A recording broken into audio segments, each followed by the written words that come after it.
साबू ओ साबू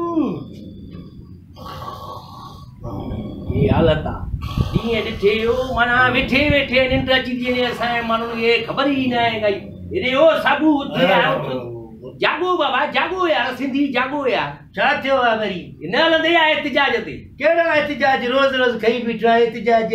छा जो अॼु वरी एहतिजाज यार कमाल के दो आ तू बि यार साबू उन ॾींहुं वॾियूं फड़कियूं पियूं वञे त या हे साबू टेप खणी घुमंदो या मुछ खणी घुमंदो या तू कारो कोट पाए घुमंदे हे बाबा जेको सिंध जी वहदत जे ख़िलाफ़ जेको आर्टिकल आणनि पिया 149 उन जे ख़िलाफ़ एहतिजाज 22 सेप्टेम्बर ते कराची प्रेस क्लब जे ॿाहिरां सभिनी गॾु थियणो आहे 3 वॻे यार वाह वाह असां हिते पोइ ॼण घर वेंदासीं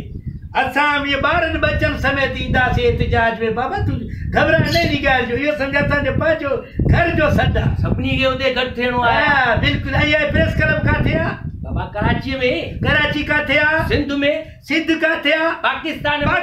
में आहे त कराची सिंध में आहे त असां ईंदासीं बिल्कुलु ईंदासीं मां पंहिंजे भाइरनि खे चवां थो अदा मेरा भाई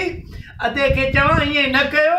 असां रुगो पूरिया न पिया हुजूं बाक़ी असांजे लाश को बि टिजो बाबा अलाह खे मञे तूं बि माना अॼु उहा ॻाल्हि कई आहे कादर पटेल वारी वॾी बाबा बीह करे असेंबली में बीह करे चए पियो दुआ करना तुम्हारा वास्ता हेमू कलानी और होशू सीधी से अभी तक नहीं पढ़ा और ना पढ़े तो अच्छा है अरे अन्या उनको पता ही नहीं है कि मोरनो मीरपाल जैसा ये चेहरा बैठा है इधर जो मगरमच्छ से अंदर से भी